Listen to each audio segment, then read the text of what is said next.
je viens de te faire, ça s'appelle le fry scream et c'est le nom de ma technique vocale. Dans le métal, on retrouve principalement deux techniques vocales, il y a les false chords et il y a également le fry scream. Le fry scream, c'est ce que fait par exemple Chester Bennington. Malgré l'aspect bestial de cette technique vocale, de ce chant saturé, il faut savoir que déjà c'est une technique vocale qui est vraiment safe pour l'appareil vocal quand elle est bien exécutée. Le seul défaut de cette technique, c'est que c'est contre-productif de pousser pour chanter plus fort. C'est un peu le défaut de cette technique vocale, c'est pas super puissant comparé au false chord par exemple.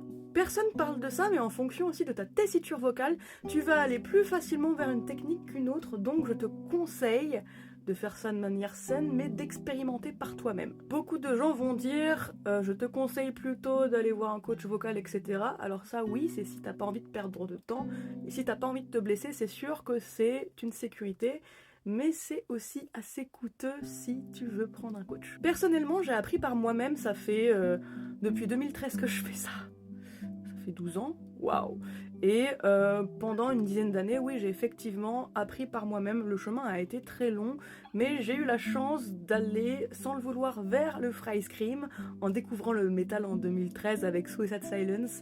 J'essayais de reproduire le scream que faisait Mitch Lucker en n'ayant aucune connaissance et en ne sachant absolument pas que lui ne faisait absolument pas du fry scream. Il faisait ce qu'on appelle du coup les false chords, comme je l'ai cité plus tôt. L'avantage de prendre un coach vocal, c'est que déjà, ce coach va t'apprendre des choses que tout seul toi tu pourras pas apprendre toi-même, mais à l'inverse, pour l'avoir expérimenté pendant une dizaine d'années toute seule, apprendre des choses par soi-même, c'est des fois des choses que tu pourras jamais apprendre auprès d'un coach vocal, donc c'est hyper intéressant de voir les deux côtés, d'où mon conseil des fois aussi d'expérimenter un peu tout par toi-même, sans forcément te péter les cordes vocales. Si tu y arrives vraiment pas, prends un coach, ne prends pas de risques. Si tu sens que ça te fait mal, que ça te gratte, que ça te démange, que t'as envie de tousser, arrête-toi tout de suite, ça sert à rien de se forcer. Le truc intéressant avec le fry scream, c'est que c'est une extension du vocal fry. Le vocal fry, c'est ce bruit-là. C'est un petit peu la voix un peu, tu vois, qui crépite le matin quand tu te réveilles. C'est un peu The Grudge, c'est vraiment aussi une technique vocale utilisée par des chanteuses de pop, par exemple, comme Britney Spears. Et voilà, l'illustration, c'est le... Et ben en poussant un petit peu, ça devient ce que tu obtiens, c'est le fry scream, du coup, l'extension du vocal fry. Et j'explique en 5 secondes, mais les tutos à la con où les gens te disent je vais t'apprendre à screamer en 5 secondes, c'est faux. C'est quelque chose qui te prendra du temps en fonction aussi de ton apprentissage personnel. Il y a des gens qui apprennent plus vite que d'autres, mais ne te mets pas la pression. C'est quelque chose qui prend énormément de temps à être maîtrisé sur énormément d'aspects. Tu comprendras très vite pourquoi. Le truc intéressant avec le fry scream, c'est que c'est une technique qui demande un apport d'air assez faible, mais ce flux d'air, il faut le maîtriser à son maximum. Faut pas pousser, essayer de crier avec la gorge comme une tarée, comme un taré, ça sert à rien. Et pareil, il y a un jeu au niveau du larynx, il y a un resserrement qui va se faire, mais pareil à ce niveau-là, ça doit être léger, faut pas forcer, faut pas pousser. Comme je l'ai dit plus tôt, c'est contre-productif. Donc déjà, le premier conseil que je peux te donner, c'est découvre ta voix. Forcément, si tu n'as pas le budget pour prendre un coach vocal, tu peux regarder des tutos en fonction de ton apprentissage et vers quelle technique tu vas aller le plus naturellement. Pour la même technique vocale, tu as 410 tutos différents et en fonction des gens, pour obtenir le même résultat, ils ne traversent pas les mêmes étapes, les mêmes épreuves pour arriver à ce même résultat. Donc tout va dépendre de toi. Deuxième conseil, prends ton temps, ça sert à rien de se presser à vouloir tout de suite sortir des sons de fou. Au début, Flash Info, ça ressemblera à rien.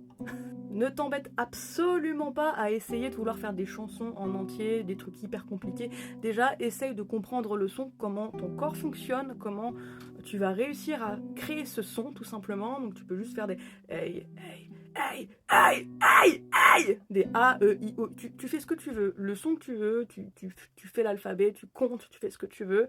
Juste essaye de créer un son. Troisième conseil, et ça j'aurais dû le dire dès le début, échauffe-toi. Fais des vocal warm-up. Il y a beaucoup de vocal warm-up disponibles sur YouTube, même sur Spotify, faire des bruits un peu ridicules, genre... Il y a énormément de choses à faire avant de tout de suite attaquer le vif du sujet.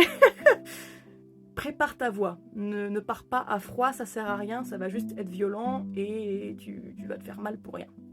Quatrième conseil, si je sais bien compter, hydrate-toi avant, pendant et après la performance. principalement de l'eau, de préférence peut-être même des boissons chaudes, comme du thé par exemple. Personnellement, je me fais bouillir du gingembre avec du citron et du miel. C'est coriace, mais ma gorge me remercie. Donc ouais, ne pas boire d'alcool, ne pas boire des trucs sucrés, je sais pas, des sodas, des trucs comme ça, c'est très mauvais. Ça va t'irriter la gorge et tu vas le sentir passer avant, pendant et après la performance. Donc privilégie l'eau et si tu peux, des boissons plutôt chaudes. Voilà. 5e conseil très important, je l'ai peut-être déjà dit, mais je vais le redire, prends ton temps. C'est pas une course, c'est pas parce que tu vois des résultats de ouf de personnes qui arrivent à sortir des sons en juste 2 ans de travail que toi ça va être pareil. Faut pas baisser les bras, faut pas se comparer. On est tous différents, on apprend tous à un rythme différent. Le principal c'est le résultat. Et s'il te faut, comme moi, 10 ans pour obtenir un son satisfaisant, et bah courage, mais on est ensemble. Et si tu as besoin de conseils, n'hésite pas à te rapprocher de professionnels, de coachs. Regarde plein de vidéos, renseigne-toi pour un maximum savoir ce que tu vas faire, connaître un maximum de choses sur la technique vocale que tu vas essayer d'apprendre. Voilà, apprendre à connaître ton corps, ça va être très important. Et à écouter ton corps également, ça sert à rien de pousser pour tout de suite avoir des résultats.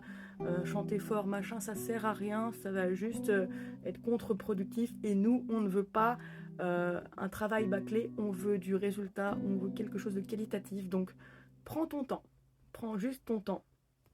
Et n'hésite pas à t'abonner si cette vidéo t'a appris des petits trucs.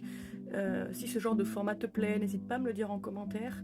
C'est vrai que je fais peu de vidéos sur le sujet, mais c'est vrai que c'est très intéressant parce qu'il y a un accès à l'information qui est compliqué concernant ce sujet, surtout en France où les gens vont majoritairement privilégier le putaclic à l'information. Donc, je vais t'apprendre à faire ce son en 5 secondes. C'est faux, tu n'apprendras jamais à faire ce son en 5 secondes. Peut-être que tu vas assimiler des choses, mais tu n'apprends pas une technique vocale en 5 secondes. Ce n'est pas possible, ça demande du temps, de la rigueur. Voilà, il faut être aussi régulier. Et ça, personne ne le dit. Donc voilà, je te le dis, prends ton temps, travaille dur tous les jours ou au moins une petite demi-heure régulièrement dans la semaine. Ça sera déjà bien, même ne serait-ce qu'un quart d'heure pour juste travailler le son de la voix, te découvrir d'une certaine manière aussi, parce qu'il y a aussi un travail comme ça de découverte de soi, de découverte de sa voix. C'est super intéressant et bon courage. Avec mon groupe Ocean Encounters, on va sortir un album et des clips. Donc si tu kiffes ce que je fais, n'hésite surtout pas à t'abonner et à suivre mon groupe Ocean Encounters. Merci!